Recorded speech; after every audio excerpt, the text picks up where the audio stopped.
a su charla temática con el Colegio Colombiano de Electrofisiología. El día de hoy vamos nosotros a referirnos a un tema muy actual, muy vigente, en donde hay muchos pacientes que se han beneficiado de la nueva tecnología de marcapasos sin electrodos, en donde es muy importante tener en cuenta la elección de los pacientes para tener un beneficio y sobre todo una relación costo-beneficio adecuada.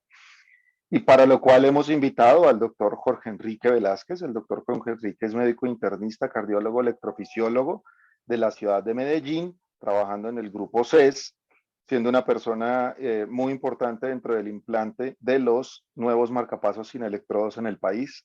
Doctor Jorge, muchas gracias por aceptar la invitación y bienvenido a la charla temática del Colegio Colombiano de Electrofisiología. Bienvenidos todos. Muchas gracias, doctor Betancourt. Gracias por la invitación y espero que sea de mucho beneficio esta charla para todos. Vamos a empezar.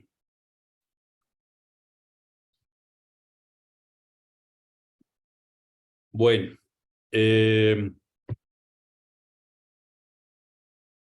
esta historia tiene muchos años, no es nada reciente. Para tener claro, no tengo ningún conflicto de interés, no recibo honorarios, grants o beneficios por parte de las casas de dispositivos en el momento actual. La historia de la estimulación cardíaca data de más de 60, 70 años, inicialmente con electrodos transvenosos, posteriormente, y gracias a personas locas y muy inteligentes y que rompieron paradigmas, a escondidas se atiende un paciente por bloqueo AV completo en el Instituto Karolinska por el doctor Senin. El paciente era Ann Larson, al cual en 1958 se le implanta justamente esto, el primer marcapasos intracorporal que se ubicó en el abdomen y por electrodos epicárdicos lograba estimular el corazón de este paciente. 8 horas más tarde de implantado el dispositivo, falla, pero dado el éxito y todo, este paciente sobrevive a más de 30 implantes de dispositivo, sobrevive a sus médicos y al ingeniero que desarrolló esta tecnología. En el 58 empieza esta historia y vemos cómo han venido cambiando los tamaños. Posteriormente hablamos de dispositivos ya compatibles con resonancia y más recientemente, hace más o menos 9 años, aparece el primer marcapasos para uso en humanos endocárdico. Posteriormente, dentro de esta historia también de la estimulación de alto voltaje, está el doctor Michael Mirowski. Me disculpan si no es la adecuada pronunciación. Este personaje es la persona que cambió la historia de la muerte súbita rítmica y fue la persona que ideó y diseñó los primeros dispositivos tipo cardiodesfibrilador implantables. Evolución de este tipo de dispositivo que actualmente requiere electrodos. Vemos cómo ya son dispositivos que no requieren el tocar directamente al corazón y vigilarlo justamente, como dice su lema, sin tocarlo. Pero la historia no empieza aquí. La historia de los dispositivos endocárdicos o sin electrodos data de al menos de 1970. En esta publicación se ve cómo en modelos animales caninos se entregaban dispositivos con unas baterías a base de materiales radioactivos.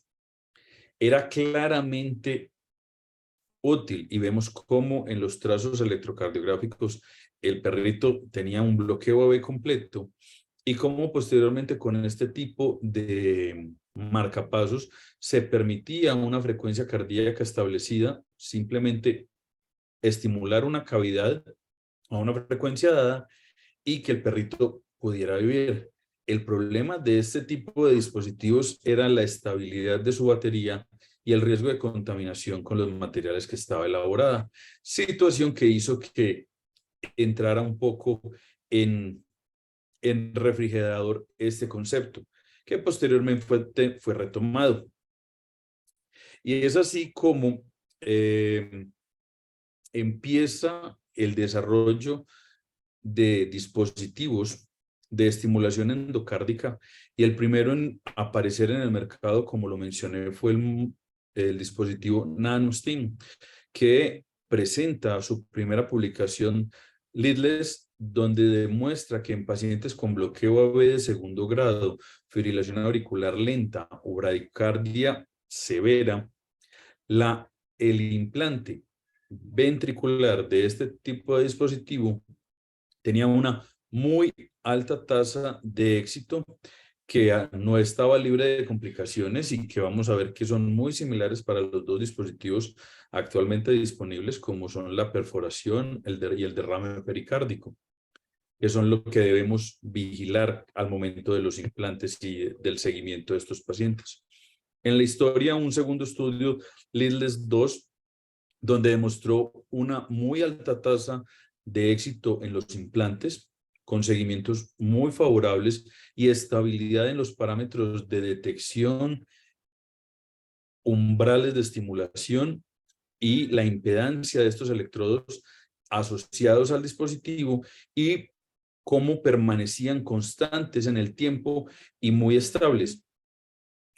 Un registro ya global posterior en el tiempo demostró que, además de los efectos de riesgo de perforación y taponamiento, y en menor proporción el concepto de migración del electrodo, dado de que del marcapasos, dado que su mecanismo de fijación, como lo vemos en la imagen, es un tornillo muy similar al que liberamos cuando fijamos marcapasos con electrodos convencionales.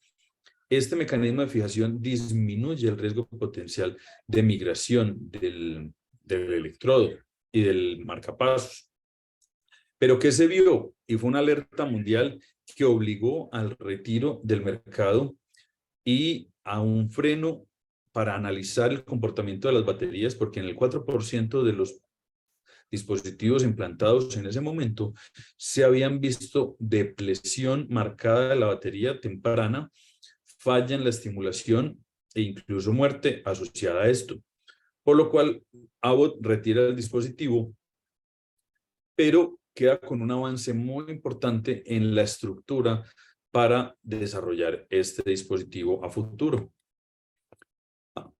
1 o 2 años más tarde, Medtronic presenta su dispositivo Micra, dispositivo que, como se demuestra en la diapositiva, fue presentado en la revista New England Journal, y en este estudio se demostró cómo el dispositivo Micra tenía una muy alta tasa de éxito para el implante del dispositivo, parámetros de medición de la amplitud de la onda intrínseca ventricular muy estable en el tiempo, el umbral de estimulación permanecía a más de 12 meses prácticamente constante, y la impedancia, la integridad de ese sistema permanecía muy, muy bien. De igual forma, el riesgo de complicaciones mayores se localizaba principalmente al momento del implante, y vemos como la curva es prácticamente plana en el seguimiento luego de los primeros 30 días post-implante del dispositivo. Esta imagen comparativa en su momento de lo que era el NanoStim de Abbott versus el Micra de Medtronic, demostraba cómo eran estructuras bastante similares, donde principalmente su diferencia radicaba en batería, y segundo, dimensiones, siendo un poco más grande el NanoStim que el Micra, y su mecanismo de fijación siendo unas anclas de nitinol, las de el Micra y una hélice que se permite retraer y avanzar para fijarlo al tejido. Esas dos son las principales diferencias al momento de implantarlo. Las complicaciones relacionadas con estos marcapasos sin electrodos han demostrado en el tiempo, en los seguimientos iniciales de NanoSteam, una reducción marcada de las complicaciones asociadas a lo que veíamos en la vida diaria de los dispositivos con electrodos. Y las complicaciones se localizaban principalmente en el primer mes relacionadas con el implante. De igual forma, los análisis posteriores del seguimiento del Micra demostraron reducciones muy importantes de las complicaciones subagudas y crónicas, como lo son dislocación del electrodo, infección del bolsillo, trombosis aguda, subaguda y oclusiones de los vasos asociados a los electrodos, y se demostró igualmente reducción en hospitalizaciones y una marcada reducción en la necesidad de reintervenciones de estos pacientes. Es decir, es una evolución importante donde inicialmente solo podíamos estimular la cavidad ventricular. Recordemos que en la mayoría de nuestros pacientes debemos garantizar la sincronía auriculoventricular, y esto era un punto de deuda de ambos tipos de dispositivos. Estos dispositivos, así como los implantamos, puede ser necesario retirarlos, y ambos tienen un botón de fijación que permite su captura y retracción con ayuda del mismo sistema con el cual se entrega el dispositivo. Se puede retirar el mismo.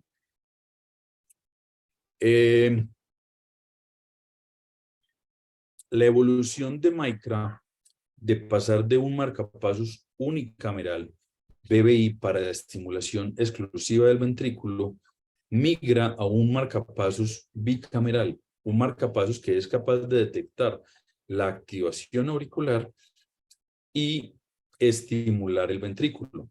De igual forma, puede tener funciones de detección del ritmo intrínseco del paciente, y si la frecuencia del paciente va por encima de la frecuencia base a la cual está programado el marcapasos, simplemente va a estar vigilando el ritmo cardíaco, y en el momento que la frecuencia baje transitoriamente, en ese momento va a ser en el cual va a activarse el dispositivo, o simplemente la estimulación convencional BBIR. Pero un segundo electrodo ubicado en el segmento proximal del dispositivo tiene una función de analizar en 3 vectores X, Y y Z los momentos del ciclo auricular, como son la contracción isovolumétrica del cierre de la válvula mitral y tricuspidia, conocido como el A1, el cierre de las válvulas aórtico y pulmonar A2, el llenado pasivo ventricular y la contracción auricular. Son entre la fase A2 y la fase A3, principalmente la A3, donde mayor opción de detección tiene el dispositivo en cualquiera de esos 3 vectores, y permite la sincronía de la aurícula con el ventrículo, restableciéndolo la conducción o la sincronía auriculoventricular tan importante para nuestros pacientes. Y es así como, comparando el uso de marcapasos BBI, Micra BBI, a Micra BDD, vemos cómo es capaz el dispositivo de detectar adecuadamente la aurícula y sincronizarse con ella y estimular el ventrículo, y de esta forma garantizar la sincronía auriculoventricular de nuestros pacientes. Abbott no se queda esperando y llorando en la historia. Aprende de lo que fue el problema de la batería, modifica el dispositivo, haciéndolo, modificando la composición de su batería, generando una mayor longevidad de la misma. altera la estructura, lo hace 10% más corto y 1.5 French más grande, siendo finalmente un dispositivo de 19.5 French. Es una estructura todavía un poco grande, pero que permite tener una batería segura y da espacio para un sistema de detección y de estimulación adecuado, adicional, que permite una comunicación con un segundo dispositivo potencial. En el seguimiento de los implantes de este leadless 2, se ve cómo umbrales de estimulación e impedancia del electrodo permanecen en una forma muy estable y segura en el tiempo, y el comportamiento de la batería ha sido claramente confiable. Es claro que, a diferencia del Micra, donde hay que liberar el dispositivo y medir, el dispositivo Abbott simplemente con el contacto proximal de su electrodo distal, sin liberar el mecanismo de fijación, nos permite hacer un mapeo, logrando buscar y ubicar un mejor sitio de estimulación y logrando unas mejores tasas de entrega del dispositivo y la menor necesidad de reposicionar. Adicionalmente, ese mecanismo de fijación activa a través de esa hélice que liberamos garantiza que hasta luego de 7 años es posible retirar este tipo de dispositivos. Pero bueno, ¿cómo voy a hacer para estimular dos cámaras? ¿Cómo voy a estimular una cámara auricular? No tengo un cable que me comunique con el ventrículo, que me haga una interfase. ¿Cómo voy a comunicar esas dos estructuras? Entonces, tratando de avanzar en esa limitación de la solo estimulación unicameral ventricular exclusiva, se busca un sistema que no consuma mucha energía, que permita la captura auricular e inmediatamente tenga una comunicación con el dispositivo ventricular y posteriormente una captura ventricular. Esa comunicación se llama comunicación intracorporal galvánica acoplada. Es decir, es una transmisión de un estímulo eléctrico que garantiza la comunicación de los dos dispositivos sin generar contracción ni auricular ni ventricular. Eso se hace a través de la interfase miocardio-sangre. Y es un sistema claramente efectivo. Vemos en la imagen cómo te podemos tener estimulación bicameral o incluso estimulación tricameral, auricular y ventricular derecha y ventricular izquierda a partir de electrodos o de marcapasos sin electrodos, sin que exista un electrodo o una comunicación entre ellos distinta a esa comunicación intracorporal galvánica. Es un método de comunicación inalámbrico muy eficaz desde el punto de vista energético. No requiere de antena, optimiza mucho el espacio que debería ocupar algo de esto en un dispositivo. Es prácticamente inviolable en términos de interferencia externa. Su consumo energético es menos del 0.1%, o sea, es muy eficiente, e incluso en los momentos en que no debe haber ningún estímulo eléctrico, como llamamos el blanking, el periodo de cegamiento auricular o ventricular, este tipo de dispositivo se puede apagar esta función, ahorrando aún más la energía del dispositivo. Los electrodos que ya tenía Micra y que ya tenía NanoSteam ya estaban adaptados para este tipo de concepto, y era simplemente el desarrollo evolutivo de este tipo de estimulación lo que permitiría llevar adelante este tipo de situaciones. Y esto sucedió en febrero de este año, en el Hospital Monte Sinaí en Nueva York, los doctores Vivek Reddy y compañía implantaron el primer dispositivo a ver bicameral en humanos, siendo un dispositivo completamente exitoso, un procedimiento completamente exitoso. Pero vámonos allá.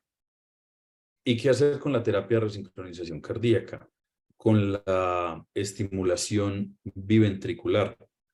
Bueno, ya desde el 2016 y antes, distintos grupos en el mundo venían trabajando el implante de dispositivos endocárdicos que se permitieran comunicar con un cardiodesfibrilador y generar una estimulación biventricular para el manejo de la falla cardíaca, demostrando una reducción marcada de la fracción de eyección de la clase funcional y adicionalmente reducciones significativas en la duración del complejo QRS. Todo eso traduciéndose en mejoría de la calidad de vida de los pacientes. Este tipo de dispositivos pueden ser un poco más engorrosos, requieren de electrodos igualmente del desfibrilador, requieren de un dispositivo que genera un estímulo que permite la comunicación entre el cardiodesfibrilador y el dispositivo endocárdico que se implanta en el ventrículo izquierdo, y este se puede recargar a través de ultrasonido en lo que se presentó en este estudio, siendo bastante exitoso el procedimiento como tal. Como mencioné previamente al inicio de la conferencia, inicialmente teníamos cardiodesfibriladores con electrodos que iban por los vasos venosos hasta el corazón, hacia las cavidades derechas, y allí detectaban la actividad eléctrica normal o anormal del paciente y suministraban terapias. La evolución de este tipo de dispositivos avanza a dispositivos submusculares, donde no hay contacto del electrodo con el corazón, y este dispositivo permite detección de ritmos anormales y entrega de terapias de alta energía para prevenir o tratar las arritmias ventriculares que pueden amenazar la vida de nuestros pacientes. El pero actual de este tipo de terapia es que, a diferencia de los cardiodesfibriladores convencionales, es decir, los que tienen electrodos endocárdicos, estos dispositivos tienen funciones adicionales que permiten suprimir las taquicardias ventriculares, como son las terapias antitaquicardia. Es sobreestimular el corazón en taquicardia ventricular a una frecuencia superior y colapsar el circuito de reentrada y finalizar la arritmia. Esto no lo tiene este tipo de dispositivo hasta la fecha. ¿Pero qué desarrolló Boston en este tipo de terapia? A partir del uso de un dispositivo tipo marcapasos que se ubica en el ventrículo derecho y que tiene comunicación con el cardiodesfibrilador, tiene funciones antitaquicardia que permiten suprimir este tipo de arritmias ventriculares sin necesidad de dar una terapia tipo cardioversión o desfibrilación. ¿Y eso es cómo? Como lo vemos en la imagen, el paciente está en taquicardia, es detectada adecuadamente tanto por el marcapasos como por el cardiodesfibrilador.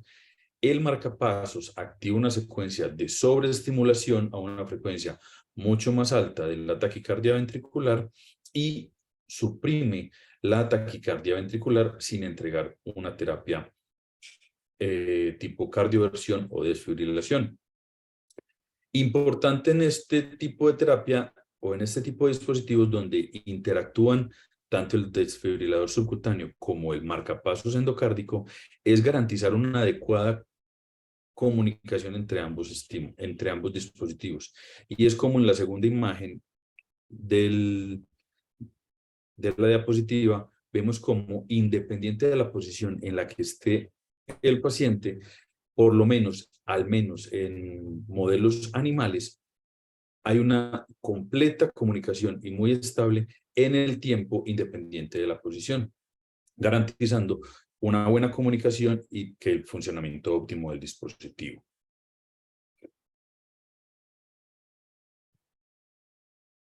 La historia sigue y esta publicación se presentó recientemente en el Congreso Europeo de Ritmo Cardíaco. Este es un dispositivo de otra casa de marcapasos y desfibriladores, también de características llamadas subcutáneo, pero tiene varias diferencias. La primera, tiene opción de estimulación antitaquicardia, como los dispositivos endocárdicos o con electrodos. Dos, la cantidad de energía suministrada para revertir una taquicardia ventricular o una fibrilación ventricular es cercana a la mitad de lo que entrega el desfibrilador subcutáneo disponible en el mercado. Y tres, tiene opción de estimulación tipo marcapaso, similar a la que tienen los dispositivos con electrodos. Una diferencia bastante importante y que explica por qué hay una menor entrega o una menor necesidad de energía para hacer la terapia de desfibrilación es la ubicación del electrodo de alta energía. En el dispositivo Boston, este electrodo va por encima del esternón, entre la piel y el esternón. En este nuevo dispositivo, el electrodo va por detrás del esternón y se posiciona ahí con un introductor especial que permite ubicarlo en ese sitio sin generar mayores complicaciones al momento del implante. Lo que se anota en este estudio es importante, es la tasa de éxito superior al 98% de las terapias apropiadas que lograron suprimir la arritmia ventricular y que necesita una menor cantidad de energía. Valor agregado, la terapia antitaquicardia, que también es efectiva en suprimir el tipo de arritmias y la estimulación. Es claro, este tipo de estimulación es molesta y en un número no despreciable de pacientes fue necesario suprimirla. Pero es de aplaudir una evolución en tan corto tiempo de este tipo de terapia. ¿Para dónde vamos? En la terapia de desfibrilación vamos en el subcutáneo y vamos a ir avanzando hacia terapia de resincronización cardíaca con cardiodesfibrilador subcutáneo a partir de de marcapasos sin electrodos ubicados en aurícula, ventrículo derecho y ventrículo izquierdo. De igual forma, simplemente podemos tener terapia de resincronización cardíaca, no en un futuro muy lejano, con dispositivos sin electrodos en estas cavidades. Y podemos contar en un futuro ya muy cercano, muy real. Actualmente ya disponemos de dispositivos de estimulación BDD como es el Micra y prontamente estará disponible en el país un segundo dispositivo de estimulación como es el AVEIR de Abbott. Entonces estamos frente a una gran posibilidad de dispositivos que nos van a disminuir el riesgo de complicaciones asociadas a los electrodos, van a reducir en forma marcada las tasas de infecciones, porque realmente uno nunca toca el dispositivo que entrega en el endocardio del paciente. Y ese es el punto fuerte y la explicación tan importante de la baja tasa de infecciones de estos dispositivos sin electrodos. ¿Qué dicen las guías? En el 2018, las guías americanas, todavía muy expectantes frente a lo que podría ser este tipo de dispositivos.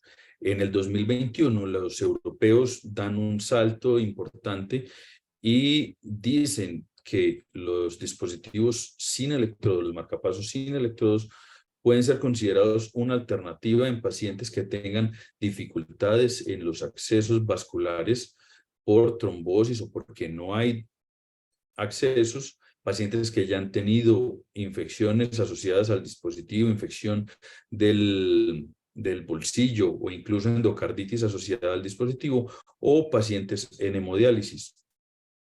Hacen un llamado de atención en que no sabemos cómo vaya a ser el comportamiento y la necesidad de dispositivos a futuro, y ser muy cuidadosos en los pacientes jóvenes. El problema es que los pacientes no leen las guías y casos complejos podemos tener. Este es el caso de una paciente de 43 años que en el 2006 le ponen un marcapasos bicameral por un bloqueo AB completo. En el 2015 le hacen cambio de su dispositivo, viene bien, pero en la consulta de la última reprogramación me dice: doctor, es que estoy amaneciendo con la cara muy hinchada, me siento como muy llena, los ojos me amanecen hinchados, estoy muy edematizada. Nadie le había creído y yo me puse pues como, creámosle, el marcapasos de la paciente funcionaba perfectamente.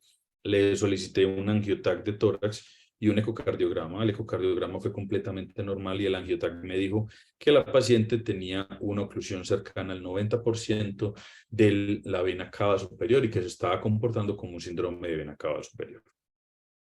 Llamé a cirugía, llamé a radiología intervencionista y todos dijeron: no, sáquele el marcapasos usted y póngale otro. El cuento de poner otro es que si ya la vena cava superior, que es una estructura de 4 o 5 centímetros de diámetro,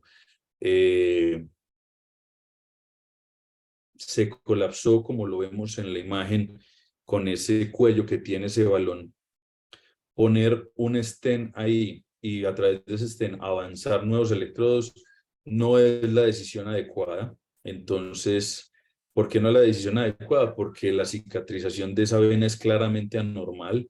Esa vena cicatriza tipo queloide y va a volver a cerrar todo y va a atrapar todo nuevamente, más si le sumamos más material.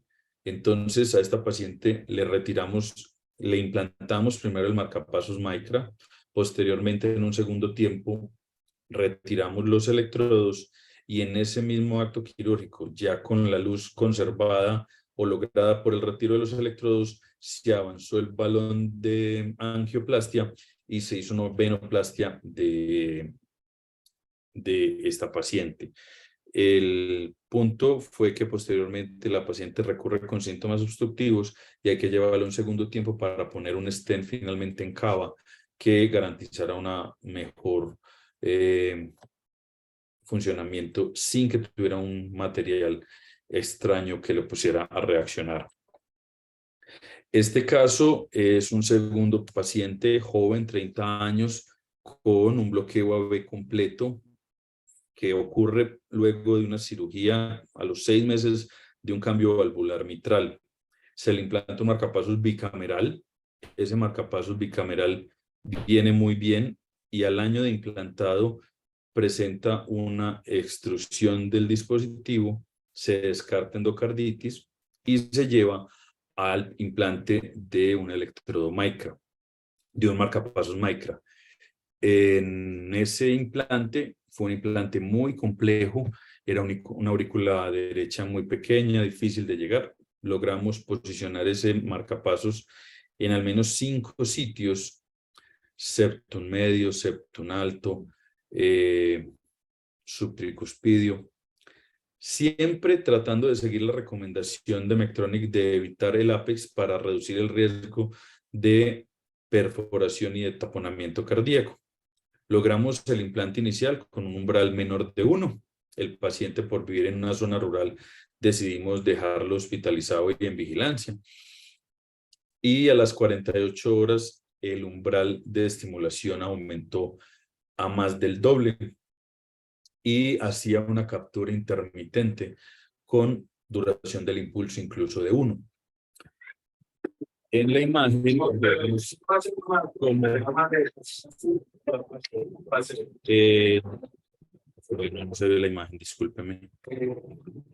Fue necesario retirar el dispositivo. Entonces planeamos entregar un nuevo marcapasos Micra, esta vez yéndonos claramente a apicales. El análisis que hicimos es que como era un paciente que ya había sido intervenido quirúrgicamente, la posibilidad de pericarditis y adherencias del pericardio al miocardio era bastante importante y entramos a este implante con la ayuda del ecocardiograma intracardíaco.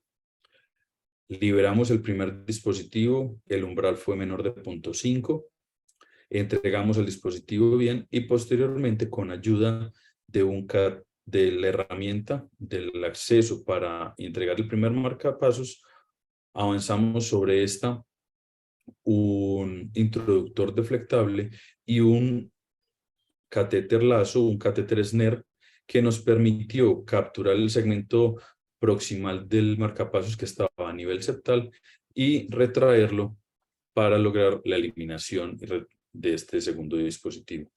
El paciente ya fue evaluado en consulta externa, está en clase funcional 1, con una sincronía mayor al 95%, en óptimas condiciones. Muchas gracias.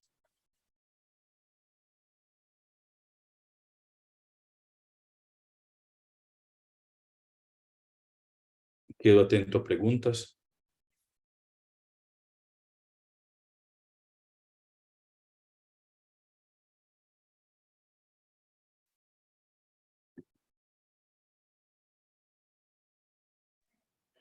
Bueno, muchas gracias, doctor Jorge Enrique. Muy buena su presentación. Obviamente nos explica los beneficios de esta terapia de marcapasos sin electrodos, en donde básicamente redunda en los pacientes que tienen una alta tasa de infección o riesgo de infección, obstrucción o oclusión de los accesos vasculares, alergias. Y en ese sentido, pues es una tecnología en donde esa relación costo-beneficio se ve reflejada en esos tipos de pacientes. Yo tengo la pregunta con los casos que presentó precisamente hace la claridad de que son pacientes jóvenes, porque básicamente cuando hablamos de estos dispositivos, se plantea que el retiro más o menos va entre 6 y 8 meses Correcto. con toda seguridad, y se plantea la opción de hasta 3 vivos por ventrículo derecho. ¿Qué han pensado ustedes que van a ir en el momento del agotamiento de batería un nuevo dispositivo? Sobre todo, por ejemplo, este último, en donde tuvieron dificultad tal y tuvieron que irse a Apex. ¿Qué han considerado como plan de trabajo? Yo sé que nos estamos adelantando, pero como plan de trabajo en su momento, cuando vayan a hacer el cambio del generador en la inserción del nuevo dispositivo.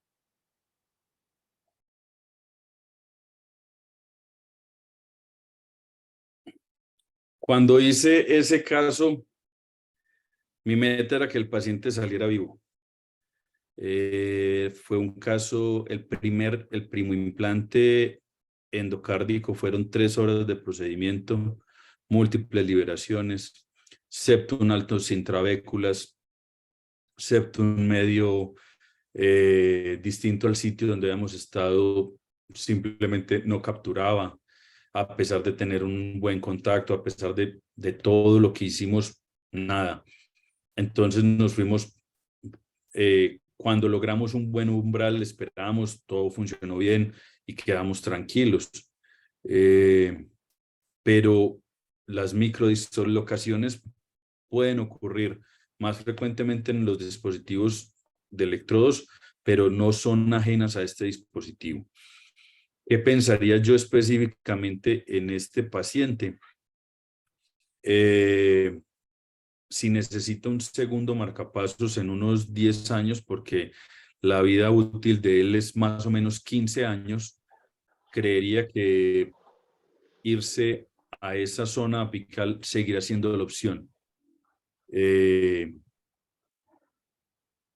Y posiblemente se estabilice el marcapasos antiguo contra el marcapasos nuevo.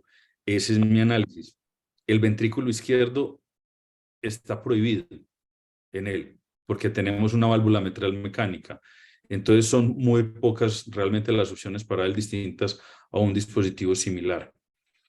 No sé si el desarrollo de herramientas que permitan un mejor mapeo del septum, un torque más controlable para entregarlo en distintos sitios, permite hacer las cosas distintas.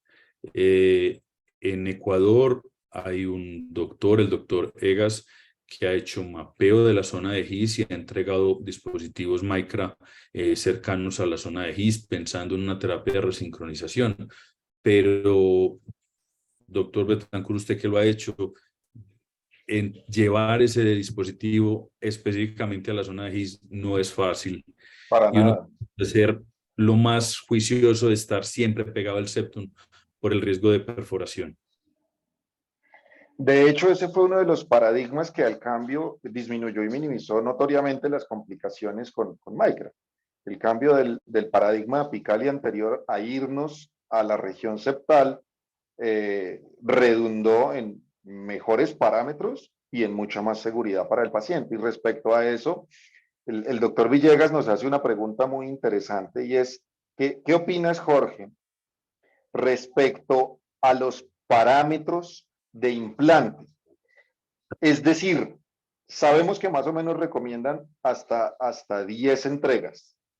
Ya después de la quinta entrega, la situación va siendo un poquito más compleja y ya casi que se debe abortar el procedimiento o ir pensando en un plan B.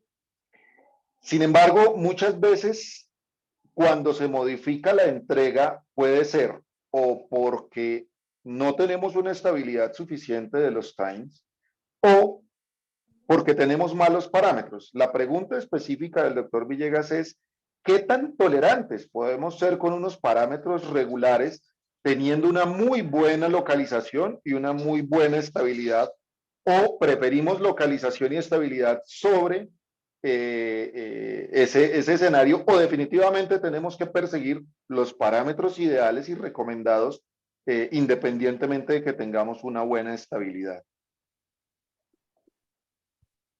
La experiencia mía es muy poquita, pero muy mala. Entregamos el dispositivo 4 veces en este paciente de la válvula mitral.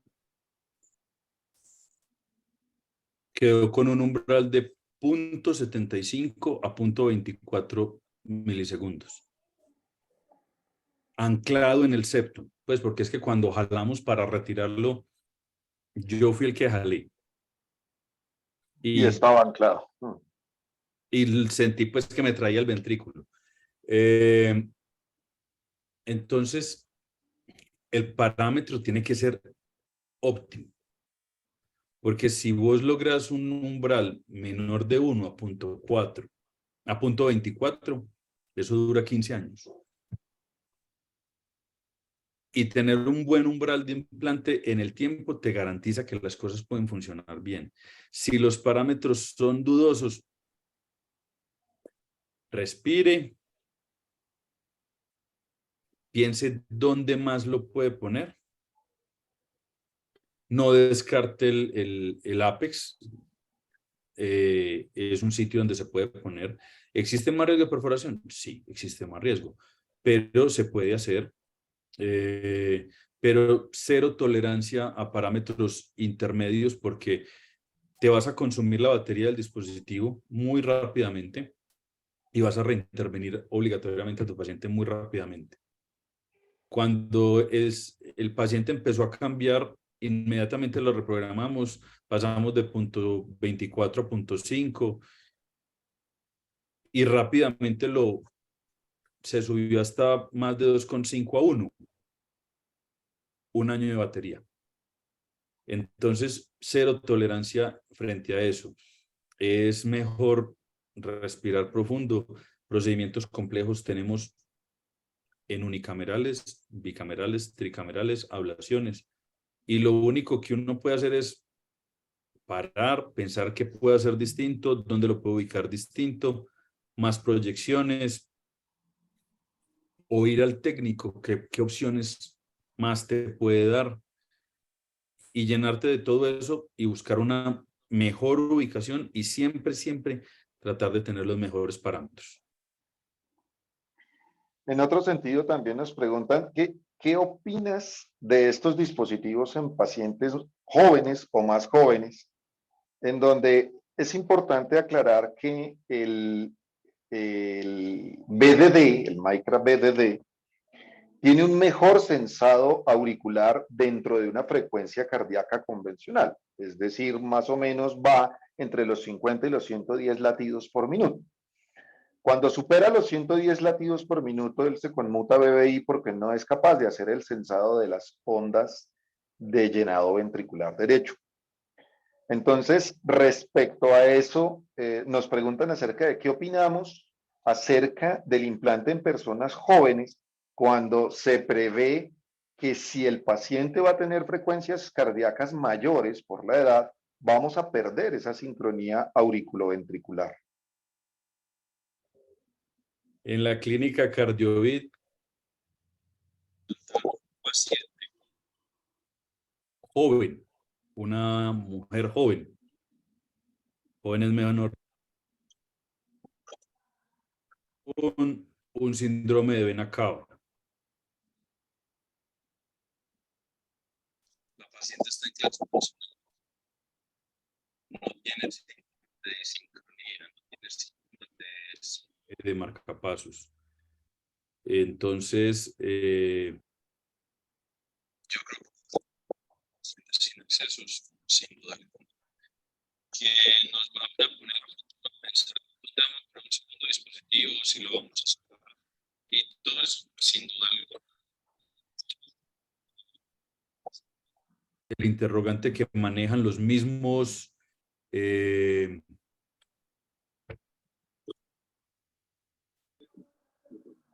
para este tipo de pacientes jóvenes. Yo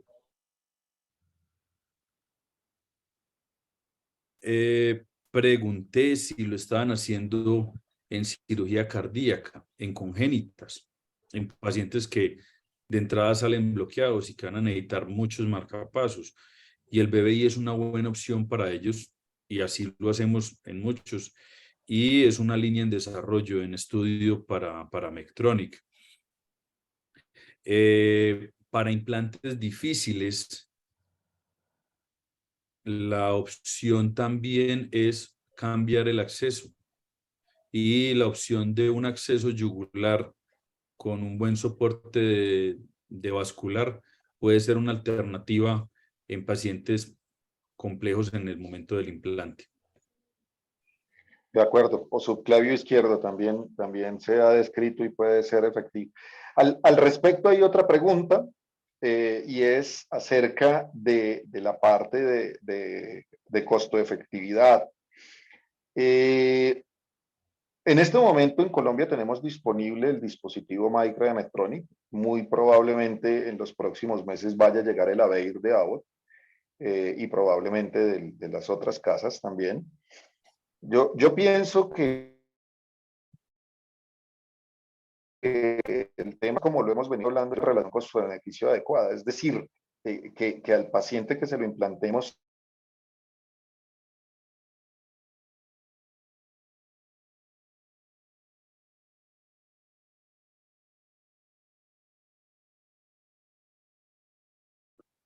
Juan, perdí comunicación. El primer implante de marcapasos Micra que yo realicé, me gasté 2 marcapasos convencionales, pensando que era mochera mía, que era mal manejo del paciente.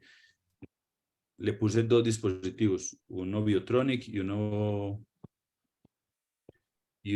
Sanjud, un Abbott. El comportamiento fue el mismo. Al mes voló de ambos accesos los dispositivos. No se aisló nada. se cultivó todo, hicimos de todo y nada. Entonces, esperar a gastarte 2 marcapasos para implantar un Micra, yo creo que si tu técnica es juiciosa, tus tasas de infección son bajas, el manejo del paciente es el adecuado y tuviste una extrusión, una infección asociada al dispositivo, pensar en el riesgo de una endocarditis, pensando en un nuevo marcapasos con electrodos, yo no creo que sea la opción.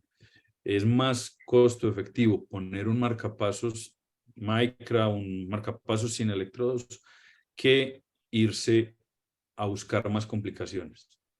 A esa iba mi pregunta. Y hablando de la pregunta que estaban haciendo, ¿en qué casos podíamos nosotros considerar como primo implante el marcapaso sin electrodos? No como reemplazo de un marcapaso convencional, sino como primo implante. Por ejemplo, un paciente renal crónico con hemodiálisis y bloqueo completo, que puede existir, pacientes que ya hayan tenido algún tipo de intervención vascular, como primo implante, porque digamos que en ese sentido estoy de acuerdo contigo.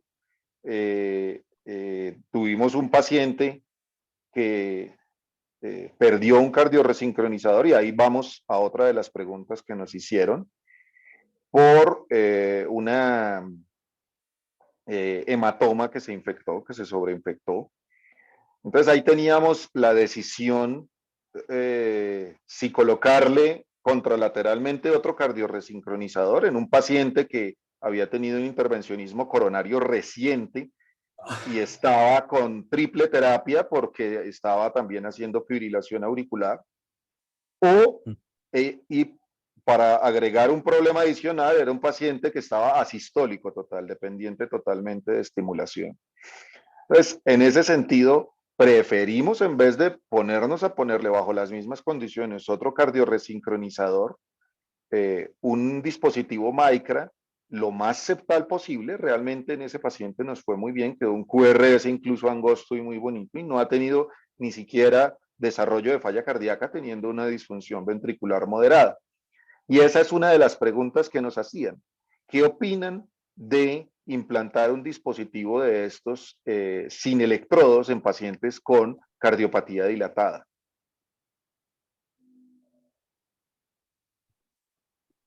Es una opción válida. El paciente que estás comentando no hizo falla. Mi primer paciente tenía 38% de fracción de eyección. Hoy tiene 55%. ¿Por qué? No sé. Está recibiendo toda su medicación completa, está estimulado y revirtió su falla cardíaca. Entonces, yo creo que es una opción en pacientes, valga la aclaración, que no tenemos acceso, que ya tuvimos complicaciones. Este siempre va a ser el dispositivo, con falla o sin falla. El punto de la muerte súbita, ahí empezamos a enredarnos, porque es que ya tenemos 2 terapias muy costosas en plata. Pero si usted habla de que no se va a infectar el paciente, o si la infección es local y usted no va a comprometer al paciente, el concepto de costosas cambia. Entonces, el implante de un cardiodesfibrilador subcutáneo más un Micra, que es lo que viene desarrollando específicamente Boston, es una alternativa, ¿sí? Tenemos funciones antitaquicardia, tenemos estimulación, tenemos comunicación con el cardiodesfibrilador, tenemos función de desfibrilador en el mismo sistema. Si ellos son capaces de sacar ese paquete en un precio más módico o cercano simplemente al costo del cardiodesfibrilador, va a ser una muy buena opción para los pacientes. Esa es otra pregunta, y nos preguntan acerca del costo, si es una terapia más costosa, pero en relación a lo que decía el doctor Jorge, pues hay ciertos pacientes en los que obviamente esa terapia viene a ser mucho más efectiva que el marcapasos convencional. Nos preguntan acerca de un paciente con bacteremia por cocos gram positivos de origen no claro, si podríamos ser más conservadores en un paciente que tenga un marcapasos sin electrodos endocavitario o si debería ir a retiro como sucede con un marcapaso convencional en ese sentido. ¿Tú qué opinas? Lo que yo he leído de eso es, y no es opinión, sino lo que está escrito. En el mismo acto quirúrgico de extracción de paciente con endocarditis asociada a dispositivo, implantaron Micra sin infección. Entonces, yo creo que es válido. Usted igual puede retirar el dispositivo, dar 48 a 72 horas, esperar que haya hemocultivos negativos para darle mayor tranquilidad al procedimiento, pero ya hay literatura a favor de implante en el mismo acto quirúrgico de extracción y de implante del dispositivo Micra. Las dos opciones son válidas. La decisión final la toma usted en el momento, en lo crítico que esté su paciente. Porque si es un paciente dependiente, donde usted está retirando un dispositivo, tiene que dejar otro. El dejar otro, existe el riesgo potencial de colonización y de bacteremia, de todo asociado al catéter. Entonces, es un análisis bien juicioso, pero hay evidencia a favor de hacerlo en el mismo acto quirúrgico. Se habla también de que obviamente la cubierta del dispositivo, el estar en una zona de alta turbulencia, como vos lo mencionaste, el no tocar el dispositivo en ningún momento, esas son cosas protectoras contra la infección. Y ante la pregunta que pues es difícil, porque si en algún momento tenemos un caso así, ya sabemos que es un caso difícil, yo pensaría que uno podría tratar de ser conservador y evaluar cuál es la respuesta del paciente, más aún cuando sabemos que tenemos un límite de tiempo para poder retirar un dispositivo de estos con seguridad, desde el punto de vista percutáneo. Bueno, no sé si tengamos alguna otra pregunta, Jorge. Muchas gracias por tu tiempo. A todos los participantes, muchísimas gracias por habernos acompañado en esta noche. Y no siendo más, nos despedimos y hasta una próxima oportunidad con un tema de interés para toda la comunidad médica. Hasta Muchas luego gracias. y nos Feliz vemos. noche. Feliz noche.